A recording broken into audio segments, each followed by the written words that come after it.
Buenos días, tardes, noches, desde donde estés escuchando el podcast de Dale Vuelta, la plataforma para inspirar y habilitar la participación de más niñas y mujeres en el deporte. Yo soy Brenda Moller y te doy la bienvenida al episodio número 19.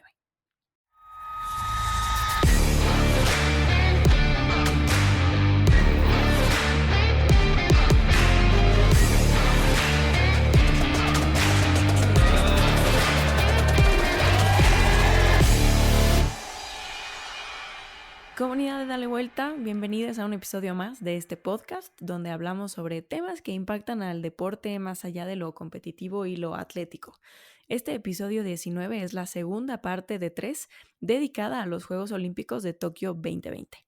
El último episodio abordamos el inicio de la historia de las mujeres en los Juegos Olímpicos y nos quedamos en el año 1924. Así que retomemos ahí. Recordemos esta figura que es la pionera y la valiente que comienza a habilitar la participación de mujeres en deportes olímpicos fuera de las actividades de la aristocracia como el golf, la equitación o la vela. Esta mujer es Alice Milliat, quien recordemos estaba en contacto con otras atletas europeas y fundó la Federación Internacional de Deportes Femeninos en 1921. En 1922, en París, reanimó los Juegos Olímpicos Femeninos, donde hubieron participaciones históricas como la de la británica Mary Lines en el sprint y salto de altura con 3 medallas de oro, 2 de plata y 1 de bronce. Recordemos también que esto provocó una virulenta reacción del presidente de la Asociación Internacional de Federaciones de Atletismo, el sueco Johannes Siegfried Edström, lo que provocó que Alice Milliat concediera la sustitución del adjetivo olímpico por mundial al evento que estaban gestionando. Durante los Juegos de 1924, las mujeres estaban limitadas a unos pocos deportes y solo eran 13 contra 245 hombres. Sin embargo, en los Juegos Mundiales de Mujeres en Gotemburgo, nadadoras, tenistas, esgrimistas, lanzadoras de disco y otras atletas desfilaron el 27 de agosto de 1926 detrás de las banderas de 10 naciones y el aplauso de 8,000 espectadores. Destacó especialmente la actuación de la polaca Halina Konopaka en el lanzamiento de disco con 37.71 metros, así como la de la francesa Marguerite Radigo durante el sprint de 100 yardas, que corrió en 12 segundos. Los brillantes resultados, junto con la salida de Coubertin del COI en 1925, esta persona, recordemos, es el refundador de los Juegos Olímpicos, permitieron la entrada genuina de atletas femeninas en la arena olímpica durante los Juegos de Verano de 1928. En Ámsterdam, las atletas femeninas compitieron por primera vez en los 100 metros, 400 metros, 800 metros y salto de altura. Ese mismo año, la Unión Soviética, que siempre se había negado a participar en los Juegos Olímpicos, creó su equivalente proletario en Moscú, conocido como Spartiacade, que estaba abierto a las mujeres. Ahora, aunque las feministas europeas en general pidieron la práctica irrestricta del deporte y la participación olímpica de las mujeres de forma secundaria, las inglesas boicotearon la competición ese año ante las reservas antifeministas del entonces presidente, el belga Henri de Bayet-Latour. Esta última humilló a la poseedora de récords de los 800 metros, la alemana Caroline Radke-Batteschauer, conocida como Lina Radke, quien fue criticada por ganar sin gracia junto a un grupo de mujeres pobres que no pudieron alcanzar el nivel exigido debido a su frágil constitución y falta de formación. Después de este espantoso espectáculo que contradecía la versión filmada de la carrera, el COI prohibió este deporte a las atletas femeninas hasta 1960. Convencidos de que el COI quería controlar el deporte femenino, la Federación Internacional de Deportes Femeninos vuelve a organizar Juegos Mundiales en 1930 en Praga. Su éxito deportivo y mediático obligó al COI a proponer reformas, pero con la condición de que se cesaran estos Juegos femeninos. La federación respondió exigiendo la expulsión de las mujeres de los Juegos Olímpicos para que pudieran dedicarse a la Olimpiada Femenina, que incluía todas las formas de actividades deportivas femeninas. Ante otro rechazo, Los últimos Juegos Femeninos tuvieron lugar en Londres en 1934. La retirada de Alice por motivos de salud, junto con la evolución de mentalidades y la difusión del deporte femenino, fueron debilitando gradualmente las resistencias. Ahora, la feminización de los Juegos Olímpicos continuó muy lento. En Tokio de 1964 solo había 13% de participación y en Los Ángeles en 1984 23% de participación. Esta feminización contó con el apoyo de la participación de mujeres soviéticas a partir de 1952, en el mismo año en el que la equitación se convirtió en un evento individual mixto.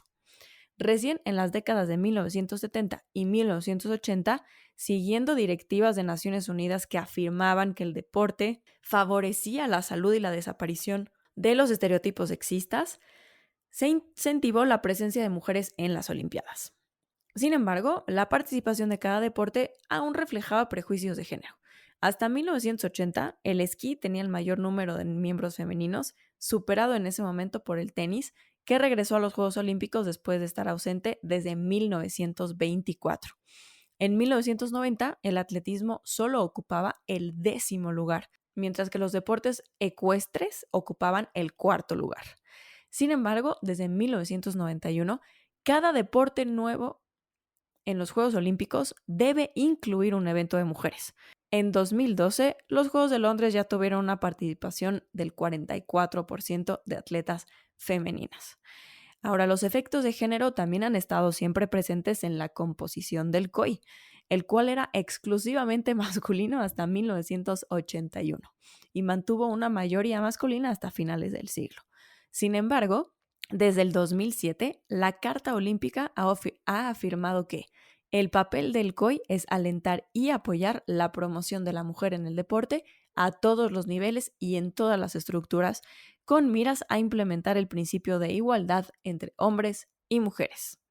Después de organizar la conferencia Igualdad de Género en el Deporte en Vilnius en 2013, la Comisión Europea publicó en 2014 sus acciones estratégicas sobre la equidad de género en el deporte. Ese mismo año, la 11ª recomendación del COI, que en ese momento era un tercio femenino, se agregó a la Agenda Olímpica de 2020, haciendo de la paridad de género un objetivo. Este nuevo objetivo de paridad de género también debería obligar al COI a reexaminar las solicitudes de los hombres para poder competir en gimnasia rítmica y natación sincronizada que fueron rechazadas en 2012, porque recordemos que la discriminación de género impacta tanto a hombres como a mujeres por estas falsas creencias sociales de que hay deportes masculinos y femeninos. Ahora, en esta edición 2020 de los Juegos Olímpicos, tenemos también delegaciones con una participación femenina mayor a la masculina. Estados Unidos, por ejemplo, de los 613 atletas que competirán en su delegación, 329 son atletas mujeres y 284 son hombres. La lista marca los terceros Juegos Olímpicos consecutivos con más mujeres en la delegación estadounidense. Por su parte, el equipo de Gran Bretaña llevó a más mujeres atletas que hombres a estos Juegos Olímpicos de Tokio por primera vez en 125 años. De los 376 atletas seleccionados, 201 son mujeres, mientras que 175 son hombres. A esta lista se suman países como China, Canadá, Australia y el Comité Olímpico Ruso, quienes también cuentan con una mayor representación femenina que la masculina. China siendo el país con la diferencia más notable, con 298 atletas mujeres versus 133 atletas hombres. Ahora, recorrimos de una manera muy concisa y resumida la historia de la participación de las mujeres en los Juegos Olímpicos de verano. Y para cerrar esta parte histórica, les traemos algunos momentos y figuras icónicas de la participación femenina en estos eventos. Empecemos una vez más por el principio. La suiza, Helene de Portal, miembro del equipo de vela de 1 a 2 toneladas, fue técnicamente la primera mujer en competir y la primera en ganar una medalla de oro. Charlotte Cooper el mismo año fue la primera en ganar un oro individual. Este fue un gran momento para la igualdad de género en el cambio del siglo, en un momento en el que los derechos de las mujeres aún tenían un camino muy largo por recorrer y la presencia de Helen desafió concepciones de la feminidad de manera importante. En 1988, la patinadora artística afroamericana Debbie Thomas se puso un traje completo negro en los Juegos de Invierno en Calgary. También fue la primera mujer afroamericana en competir en los Juegos Olímpicos de Invierno, una verdadera pionera. Por si ustedes no lo sabían, no fue hasta el 2004 que a las patinadoras artísticas se les permitiría renunciar a sus faldas cuando competían. La acción de Thomas condujo a una prohibición temporal de pantalones y monos para todos los competidores. Monos son estos trajes completos que de hecho vimos en estas Olimpiadas que también fueron utilizados por el equipo de Alemania en la gimnasia como una protesta en contra de la sexualización de los cuerpos de las mujeres atletas. Si usted quiere escuchar un poco más sobre este tema de la ropa, lo invitamos a escuchar nuestro episodio número 1. Ahora bien, en los Juegos Olímpicos de Sydney 2000, Cathy Freeman, de 27 años, era una mujer indígena que ocupó el centro del escenario y ganó el oro para Australia en el sprint de 400 metros. Fue absolutamente inspirador ver a una joven atleta indígena portando con orgullo su bandera aborigen. En ese momento, la medida generó una controversia considerable y se le advirtió de antemano que no llevara la bandera aborigen, pero lo hizo de todos modos. La regla 50 de la Carta de los Juegos Olímpicos prohíbe cualquier tipo de manifestación o declaración política. Bueno, aquí sabemos que los de cuello blanco siguen pensando que el deporte no tiene que ver con la política. Payasos quedan. Pero bueno, de hecho, este año en Tokio 2020 vimos al equipo de fútbol femenino australiano exhibir la bandera aborigen. Y por último, en esta lista, es bastante notable cuando hace apenas 5 años una atleta olímpica se atrevió a mencionar públicamente su periodo. Cuando China ocupó el 4º lugar en el relevo combinado de 4% en Río 2016, Fu Yuanhui explicó que le llegó su periodo un día antes de la competencia y se sentía muy cansada. Si bien de alguna manera hay varios países que se están poniendo al día de manera lenta en lo que respecta a reconocer, investigar y apoyar a las mujeres y su menstruación en el deporte, pues todavía hay mucho trabajo por hacer porque la documentación y la investigación todavía es muy reciente y muy poquita. Y bueno, vamos a cerrar aquí la parte histórica y para ir dando cierre a este episodio, no quiero dejar fuera el tema y la polémica que se generó alrededor del caso de los uniformes del equipo de softball. Este episodio estaba programado para salir el viernes pasado, pero no tenía yo la suficiente información ni los suficientes datos para emitir una opinión. Así que por eso guardé este episodio para publicarlo el día de hoy. Antes que nada, aclarar que lo expresado en este podcast es mi opinión y podemos estar o no de acuerdo siempre con la apertura al diálogo y de manera respetuosa. Si usted vive debajo de una piedra, la semana pasada se generó una oleada de notas periodísticas. A ver, si a eso podemos llamar periodismo deportivo en México, porque eso nos da para otro episodio. Pero notas y tweets y trending topics derivados de un tweet publicado por la boxeadora Brianda Tamara, mostrando una bolsa de plástico que las personas de limpieza en Tokio recogieron de los cuartos de las jugadoras de softball con uniformes del equipo que estaban siendo desechados. Ahora, voy a dejar 3 puntos bien concisos y bien resumidos sobre este tema. El odio que damos. Ese es el título de uno de los episodios más importantes del podcast de Futbolera. Los invito a que lo vayan a escuchar si no lo han hecho. Porque no dimensionamos la cantidad de daño que hace el odio transmitido a través de una pantalla, donde todos somos bien valientes. Si no estuvimos presentes, no podemos opinar sobre una situación de la cual desconocemos. Todo el contexto es importante, no solo para este evento, sino para cualquiera donde solo tengamos una parte de la historia y en un mundo digital en el que un pedazo de información puede ser distorsionado de manera catastrófica. En todos los bares hay un borracho y un cantinero, y siempre hay que escuchar ambas versiones. Número 2. Hay que aprender a leer entre líneas y a ejercer el pensamiento crítico. ¿Por qué sacaron tantas notas sobre las jugadoras de softball? ¿Fue objetivo de notas su nacionalidad, sus uniformes, su desempeño, si ganaban, si perdían, sus TikToks, si su medalla, si sus uniformes otra vez, que si no representaban a México? ¿Por qué hubo tanto foco en ellas? ¿Qué queríamos distraer con estas notas? ¿El objetivo no logrado de medallas del comité, quizás? ¿El desempeño de otros deportistas? Algo estaba pasando en México ese día y todos le dieron a tole con el dedo hablando de unos uniformes en una bolsa. Critican a un grupo de jugadoras que dejaron sus uniformes en un hotel, pero solapan tantas otras cosas, y eso es el cinismo en el que vivimos y la doble moral que es parte de la sociedad mexicana. Ya salieron las jugadoras a pedir disculpas y a dar explicaciones, mismas que no le debían a nadie. Porque les diré algo, me encantaría que auditaran a cada uno de los atletas para ver si se regresaron todo lo que les dieron, para ser justos nada más. ¿Alguno de ustedes se preguntó por qué traían uniformes Nike? Eso, por ejemplo, tampoco se ha clarificado por parte de la federación, o del comité, o del Li-Ning, la marca patrocinadora de la delegación. Hay versiones que dicen que no llegaron sus uniformes a tiempo y tuvieron que competir con los que Nike les proveó para la eliminatoria olímpica. Otras versiones dicen que Li-Ning no produce equipos ni uniformes para la disciplina de softball. Pero nadie, absolutamente nadie, es transparente sobre la situación, y por esto me refiero a las instituciones, no a las jugadoras. Porque bien que controlamos cuando queremos que no emitan opinión, cuando no queremos que den entrevistas o demás, y a la hora de rendir cuentas, pues nadie es claro, transparente ni honesto sobre estas situaciones. Y esto pasa en el deporte y en cualquier aspecto de nuestra vida ciudadana. Por último, el equipo de softball que nos representó en Tokio logró una hazaña deportiva increíble, misma que fue opacada por esta ola de pseudonacionalismo, misoginia y xenofobia. Desde que aparecieron en la foto, las jugadoras recibieron comentarios y agresiones sobre su origen y su nacionalidad. Estas declaraciones desafortunadas fueron alimentadas por la declaración de la propia Federación Mexicana de Softball, que mencionó que se investigaría para que aquellas jugadoras dejaran de representar a esa federación.